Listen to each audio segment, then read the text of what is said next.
오전 시간에 우리가 갈라디아서 말씀을 상고해 나가면서 네 번째로 믿음과 율법과의 관계입니다.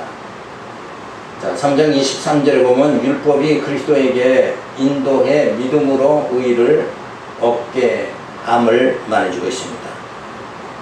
자, 일단 율법은 하나님이 왜 주셨는가? 이 제목같이 어때요? 예수에게로 인도하도록 하기 위해서. 그럼 이 말 내용이 더 구체적으로 말하면 뭐냐면, 율법이라는 것은 앞에 가면은 법을 지켜야 되잖아요. 법. 근데 우리에게는 뭐가 있어요?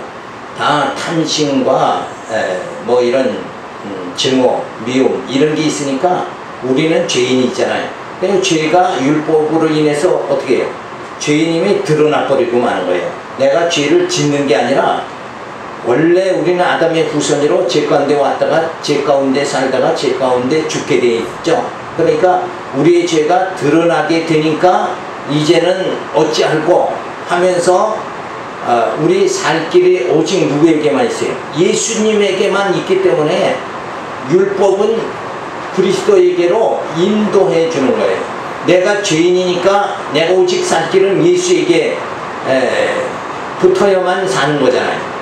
그래서 예수에게로 인도하는, 그래서 예수에게 인도함을 받고 예수를 우리가 영접하게 되면 예수님이 어때요? 믿음을 우리에게 주셔서 그리고 의롭다 해 주시고 우리를 구원받게 그렇게 만들어 주신다.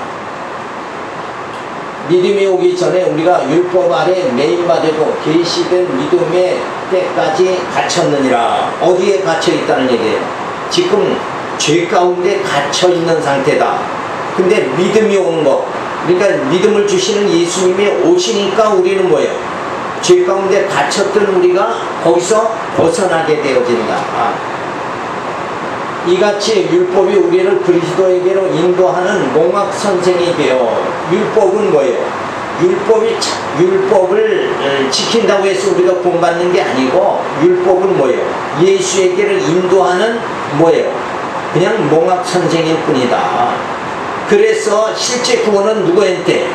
예수에게로 갔을 때만이, 예수를 영접했을 때만이 구원받게 되어진다.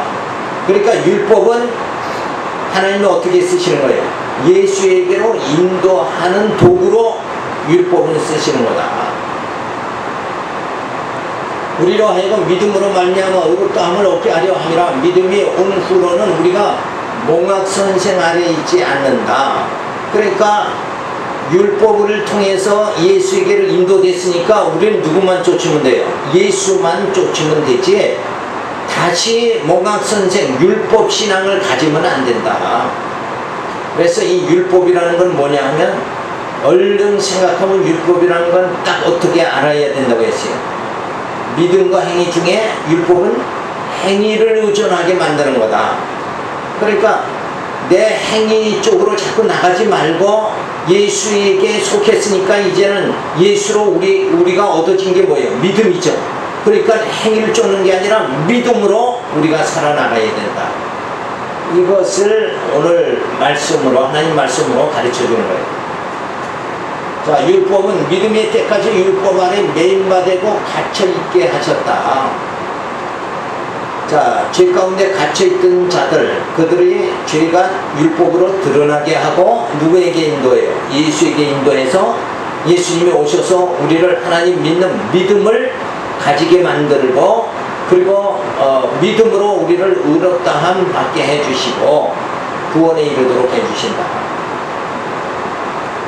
그래서 율법이 우리를 가두었다가 그리스도에게로 인도하는 몽학선생이 되어, 그러니까 우리가 죄 가운데 사는 거, 죄 가운데 사는 게 죄 가운데 가두어진 상태다, 이렇게 표현을 하는 거예요. 죄 가운데 가두어졌는데 그것이 내가 죄 가운데 사는구나, 이걸 깨닫게 하는 게 뭐예요? 율법이다. 율법도 가르쳐주는 선생이다. 그죠? 가르쳐주는 거예요. 뭘 가르쳐줘요? 내가 죄인이라는 걸 가르쳐주는 선생에 불과한 거다. 그래가지고 예수를 영접하게 하면 율법의 모든 사명은 그냥 끝나버리고 마는 거예요. 그러니까 더 이상 어때요? 더 이상 율법 그 행위 의존 신앙을 우리는 가질 필요가 없다. 그래서 율법에 갇혀 있다가 믿음으로 의롭다함을 얻게 하셨으니 지금은 몽학선생 아래 있지 않다. 이렇게 성경이 너무 철저하게 가르쳐주고 있죠. 사도 바울이 갈라디아에서 이렇게 철저하게 너희는 율법을 쫓는 게 아니라 너희는 행위를 쫓아서 신앙생활하는 게 아니라 뭘로? 믿음을 쫓아 신앙생활해야 된다. 이걸 분명하게 가르쳐주고 있어요. 근데 오늘날 교회들이 가면 뭘 잘해야 되고 뭘 어떻게 해야 되고 이렇게 행위를 자꾸 드러낸단 말이에요. 그래서 모든 환경과 여건이 좋은 사람은 무엇도 잘해요. 연무도 많이 하고 또 충성도 잘하고 봉사도 잘하고 이렇게 하는데 시간이 환경이 안 되는 사람은 봉사도 못하고 연무도 못하고 이러면 뭐예요? 이거 진짜 이렇게 신앙생활하다 구원받을 수 있을까? 이런 두려움 속에 자꾸 빠지게 한다 이게. 행위의존 신앙은 두려움을 낳게 하는 거예요. 근데 믿음으로 구원받는다. 이렇게 되면 우리 두려움이 없어진다. 그래서 거짓 선생 이미 은혜 아래 있게 되어 진리로 자유를 받아 죄의 의식 속에 두려움과 공포 속에 살아가지 않게 되었는데 다시 율법 아래로 데리고 가서 율법에 얽매이게 하며 두려움과 저주와 공포 속에 살아가게 하는 이들이 있죠. 그들이 누구냐? 거짓 선생이다. 그러니까 거짓 선생들은 어디로 자꾸 가게 만들어요? 율법으로 자꾸 가게 만든다 이게. 그러니까 무슨 신앙을 갖게? 행위를 자꾸 드러내는 쪽으로 신앙생활 하도록 자꾸 이렇게 만든다 이거예요. 근데 우리 예수님이 오셔서 우리의 행위로가 아니라 어때요?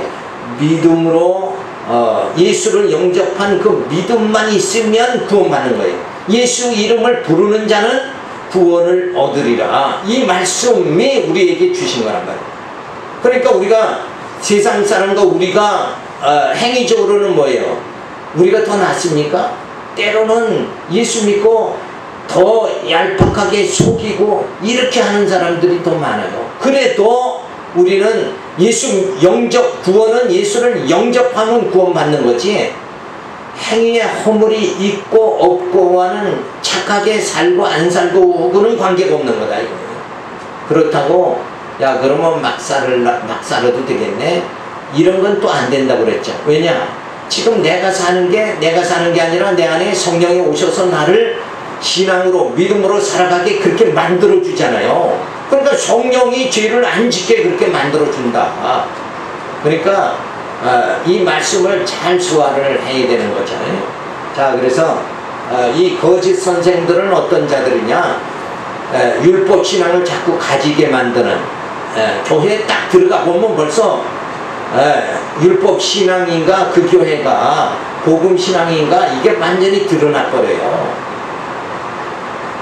그래서 참 뭐가 좀 형편이 안 되면 기도가 부족해서 그렇습니다. 뭐가 그렇습니다. 이렇게 자꾸 행위 의존 신앙을 가지게 만든다. 그게 아니라 우리는 어떻게 이해를 해야 됩니까? 뭐가 안 돼도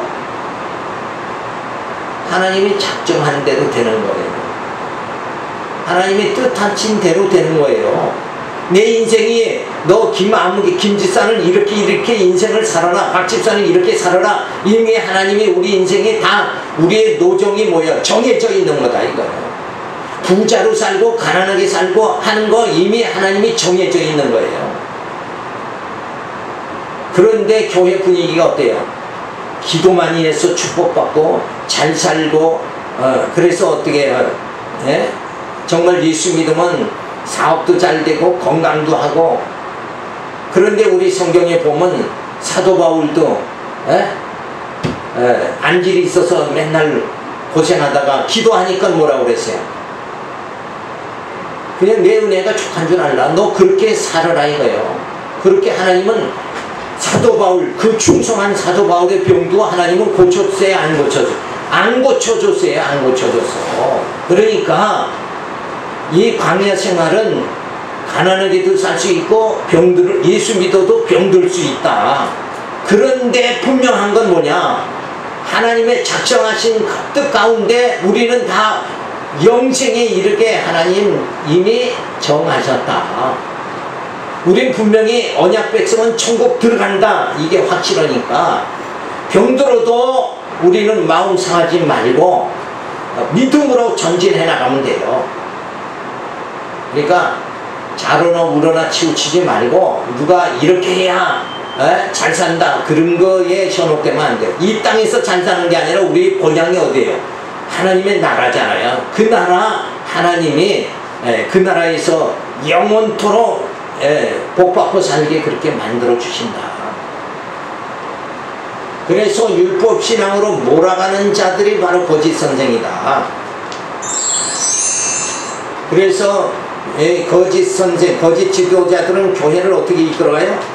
믿음으로 살아가는 게 아니라 행위를 자꾸 강조하고 이렇게 해서 이끌어가는. 그래서 행위 강조하려면 오늘날 교회가 뭘 얘기하겠어요?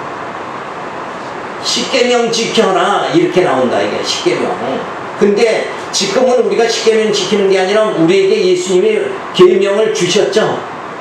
그 계명이 뭐예요? 새 계명을 주노라. 그 새 계명의 핵심이 뭐예요? 그 새 계명의 핵심은 사랑이다. 우리가 교회에 모여서 사랑으로 우리 교제하면서 하나님 찬양하고 예수 믿고 그렇게 살아가면 되는다 이거예요. 자, 그래서 율법 아래 우리가 전부 갇혀있다. 율법 아래 갇혀있다는 말은 뭐예요? 제 가운데 내가 살아가고 있다는 걸 율법이 가르쳐 주는 거예요. 가르쳐 준다 이 말이에요. 이게 율법이 우리를 가두는 게 아니라 율법 가두어진 상태를 율법에 의해서 제 가운데 살아감을 알게 만들어 주는 거다.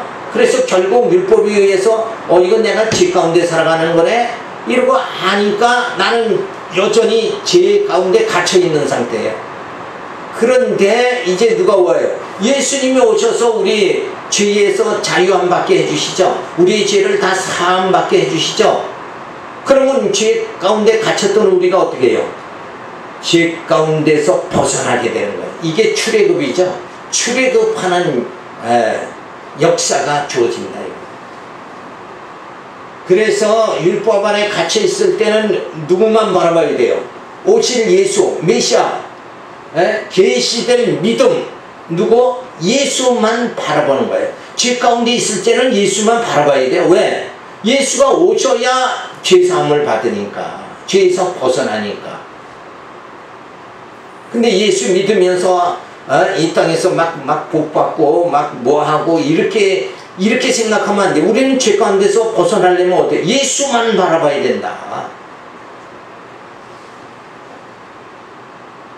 그래서 예수님이 오셔서 우리를 어떻게 살아가요? 은혜 아래 있게 만들어 주신다. 이제 죄 가운데가 아니라 은혜 아래 있게 만들어 주신다. 그래서 율법은 몽학 선생으로서 누구에게? 예수에게로 그냥 인도하는 것 뿐이다. 내가 죄인임을 깨닫고 내가 구원받으려면 내가 예수를 영접해야 되는구나, 요렇게 알게끔 만들어준다. 자, 믿음으로 말미암아 의롭다함을 예수에게로 인도되고 나니까 믿음으로 말미암아 의롭다함을 받게 그렇게 해주셨다. 요 의롭다함을 받게 어떻게 예수님이 해주셨어요? 우리의 죄를 어떻게 십자가에서 다 짊어지고 죽으심으로, 내 대신 죽으심으로 우리는 뭐예요? 우리의 죄를 다 사해 주셔서 우리는 이제 자유함 받게, 죄 가운데 갇혔던 우리가 해방받게끔 만들어 주신다. 그런데 이미 이렇게 해서 우리가 율법 시대가 아니라 뭐예요? 복음 시대로 완전히 바뀌어졌어요. 행위우전 신앙이 아니라 뭐예요? 복음 신앙으로 완전히 바뀌어졌어요. 시대가 완전히 바뀌어졌어요. 그래서 예수님이 그랬죠. 시장에 가서 어린아이들이 막 이렇게 춤을 춰도 웃을 줄 모른다. 시대를 모른다는 거예요. 시대를. 지금 예수님이 왔는데 예수님이 저 죄 가운데 있을 때는 뭐 해야 돼요? 막 회개 운동이 일어나야 돼요. 근데 여기서는 뭐예요? 죄가 이미 해결됐으니까 이제는 그 진리만을 우리가 깨달아야 된다 하고 이 초점이 바뀌어져야 된다. 그런데 거짓 선생들은 어디로 끌고 가요? 여기서 어디로? 저쪽으로 율법적으로 끌고 간다. 이거 한번 이런 사실을 한번 봐요. 이건 참 어처구니 없는 일 아니에요. 근데 오늘날 그런 교회가 많다는 거예요. 자, 그래서 거짓 선생은 율법 아래로 끌고 가서 지키면 살고 어기면 죽는다. 뭐에 매이게 만들어요? 행위에 매이게 만드는 거예요. 행위. 이렇게 지키면 살고 어기면 죽는다. 거짓말하면 벌받고 죽는다.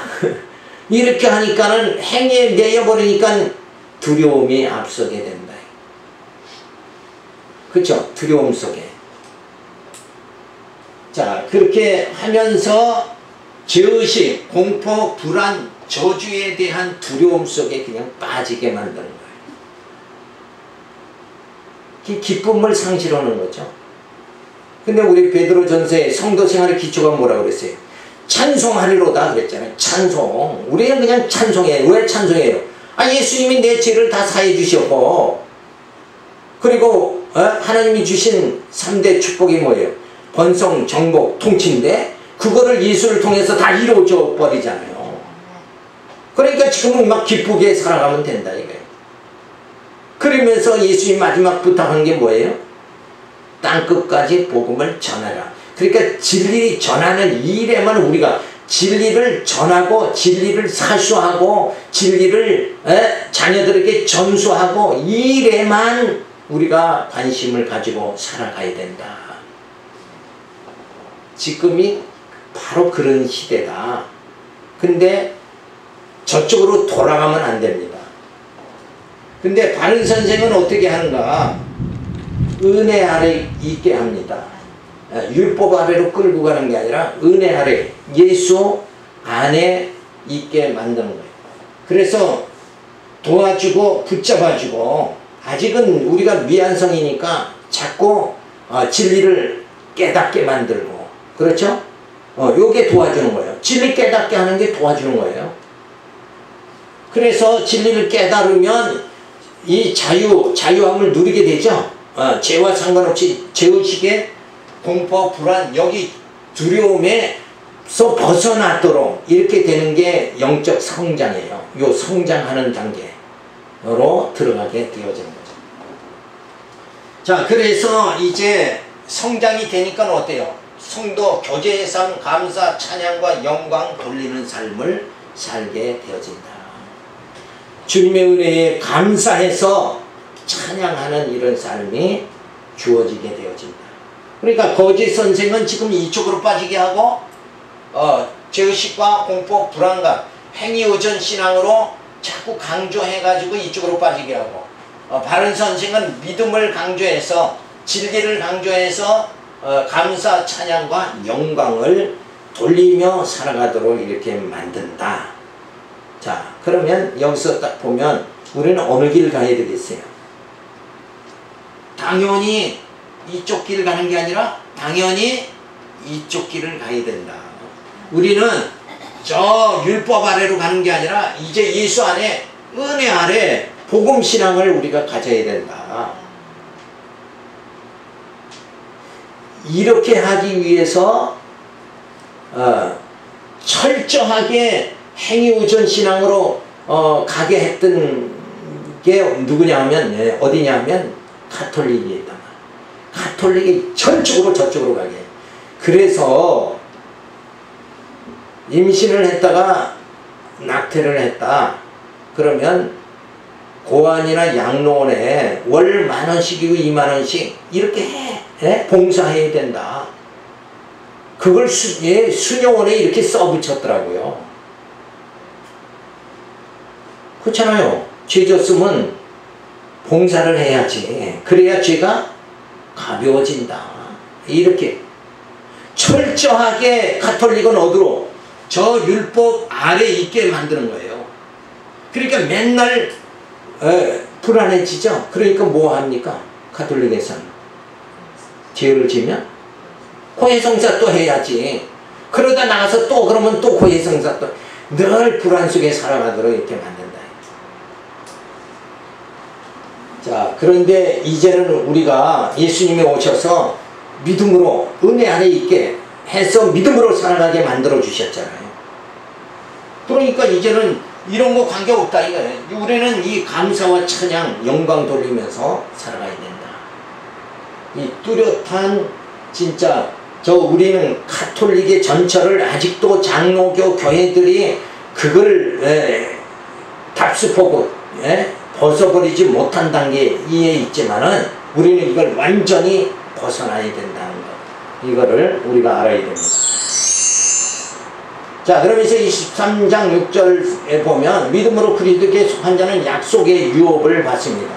그러니까 율법 아래 저주 아래 죄 가운데 갇혀있는 자들은 뭐가 없어요. 유업이 없는데 은혜 아래 있는 자들에게 뭐가? 유업이 주어진다. 왜? 우리의 힘으로? 우리의 행위로? 그게 아니라 예수님이 내가 가서 너희 있을 곳을 예비해 주겠다. 그랬죠, 예수님이. 예수님의 마지막 약속 아니에요. 자, 그 약속대로 우리는 뭐예요? 유업을 얻게 되어진다. 너희가 다 믿음으로 말미암아 그리스도 예수 안에서 하나님의 아들이 되었으니 누구든지 그리스도와 합하여 세례를 받은 자는 그리스도로 옷 입었느니라. 그리스도의 옷을 입었다. 이건 뭐냐면 주님과 우리는 뭐예요? 한 몸이 되어졌다. 요 주님과 한 몸이 되어진 이 지상의 모습이 뭐냐 하면 바로 뭐예요? 주님과 한 몸 되어졌다. 요 표식이 바로 교회라는 거예요. 교회의 머리는 예수고 교회의 지체는 누구다? 성도다. 그래서 주님과 한 몸이 됨을 이 지상에 하나님이 보여주시는 게 지금 뭐예요? 우리 이 교회라는 거예요. 교회. 그러니까 교회가 지금 시대에는 굉장히 중요한 거예요. 그러니까 이렇게 주님의 그리스도의 옷을 입었느니라. 너희는 유대인이나 헬라인이나 종이나 자주자나 남자나 여자 없이 다 그리스도 예수 안에서 하나이니라. 너희가 그리스도에 속한 자는 곧 아브라함의 자손의 약속대로 유업을 이을 자니라. 그러니까 이 교회를 통해서 주님의 몸된 교회를 통해서 우리가 영적으로 주님과 하나 되어지는 이것은 유대인이나 헬라인이나 누구도 아무 관계가 없다. 학벌이 많고 작은 거 아무 관계 없어요. 돈이 많고 작은 거 아무 관계가 없다 이거예요. 누구에게만 속하면 돼요? 예수에게만 속하면 된다. 이게 하나님의 공평하심이에요. 의로우신 의의 왕이요 평강의 왕이 바로 예수님이시다. 왜? 예수 영접한 자는 유업을 있게 다 만들어준다 이거예요. 믿음으로 예수 안에서 하나님의 아들이 된 것이지 행위로 하나님의 아들이 되는 것이 아니다. 행위가 아니다. 율법이 아니다. 율법으로 말미암는 게 아니라 뭐예요? 은혜로 복음으로 예수를 통해서 하나님의 우리가 자녀가 되어졌고 유업을 이을 자가 유업을 받을 자가 되어졌다. 자, 그래서 그리스도와 합하여 세례를 받음으로 의의 옷을 입게 되어졌다. 그리스도와 합하여 세례 받는다는 말은 뭐냐면 예수님의 십자가의 죽으심으로 우리의 육이 죽고 예수님의 부활하심으로 우리의 영이 살아나도록 만들어 주셨어요. 그리고 이 예수님이 우리의 산 영이 된 우리를 계속 인도하고 지도해 주시기 위해서 누구 보냅니까? 성령을 보내주셨다. 그러니까 지금 나 혼자 사는 게 아니라 뭐예요? 성령이 나와 함께 해주신다. 다윗은 하나님이 함께 한다는 믿음으로 어때요? 골리앗을 물리쳤죠.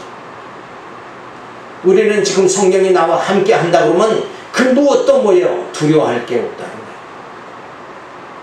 아무것도 두려워하지 말고 우리가 성령이 함께 함으로 우리는 기뻐하고 할렐루야 찬송하며 믿음으로 살아가면 됩니다. 그래서 유대인이나 헬라인이나 종이나 자주자나 남자나 여자나 그리스도인이 모두가 하나이며 차별이 있는 것이 아니다. 뭐만 있으면 돼요. 예수를 영접하기만 하면 예수 안에서 한 형제가 다 되어지고 유업을 이을 자가 되어진다. 거기에는 아무런 뭐예요? 조건이 없다. 그죠? 남자, 여자, 부자, 가난한 자, 이거 아무런 조건이 없다. 자, 그리스도에 속한 자는 유업을 이을 자가 되는 것이다. 예수에게만 어때요? 속하면 된다. 어둠의 영이 사탄에게 속한 게 아니라 우리는 뭐예요? 빛의 자녀요 예수에게 속한 자다. 이건 너무나도 분명하잖아요. 그러니까 우리는 지금 행위 의존 신앙이 아니라 믿음으로 복음 신앙으로 우리는 살면 된다. 그러면 짐이 뭐예요? 가벼워지잖아요. 내가 때로 실수해도 그럼에도 불구하고 주님은 나를 사랑하신다. 이 믿음을 가지고 살아가야 돼요. 뭘 보장해 줬어요? 영생을 우리에게는 보장해 주셨다. 자, 율법은 행위죠. 율법의 행위로가 아니라 복음으로, 믿음으로 하나님의 아들, 자녀가 되어졌다. 우리 행위로라면 어때요? 세상 사람과 우리가 뭐 그렇게 다를 거 없잖아요. 그래도 우리에게는 뭐가? 우리는 예수를 영접한, 예수에게 속한 자고, 저 바깥에 있는 사람들은 어디? 예수 안 믿는 사람은 예수에게 속하지 않은 자다. 이게 엄청난 차이가 주는 거예요. 이것 때문에 우리가 구원받는 거지, 우리가 뭐 착하게 살아서 구원받을 이거 어림도 없는 거예요. 고아원 양로원에 얼마씩 진짜 봉사하고 그런다고 해서 또 텔레비에 나오는 그 아프리카의 그 아이들 나오죠. 거기에 또 월 3만원씩 보내고 뭐 이거 한다고 해서 구원받는 게 아니라 누구에게 속하면 돼요? 예수에게 속하면 돼요. 예수를 믿음으로 우리가 구원받는 거다. 왜? 예수님이 우리 죄를 다 사해 주셨으니까. 그래서 의의 옷을 입게 만들어 주시는 거. 그러니까 더럽고 추악한 육성을 벗어버리게 만들고 의롭다 불러주시니까. 누구 때문에? 예수 때문에. 그래서 우리는 그 예수의 의의 옷을 입음으로 유업을 이을 자가 되어진다. 자, 그런데 율법의 행동 규범이 무엇이냐 하면 내가 무엇을 하여야 영생을 얻으리까? 성경에 나오죠. 한 청년이 예수님께 찾아와서 내가 무엇을 해야 영생을 얻으리까? 그러니까 내 있는 걸 다 가난한 자에게 줘라. 그러니까 걱정하고 갔다 그랬어요. 그러니까 이 청년은 이미 출발이 잘못됐죠. 내가 뭘 해서 내가 예수님에 의해서 예수로 말미암아 내가 구원을 얻습니다. 이렇게 나가야 되는데 내가 뭘 해서 영생을 얻으릴까? 이렇게 나오니까 그건 처음부터 뭐예요? 시작 출발점이 잘못된 거다.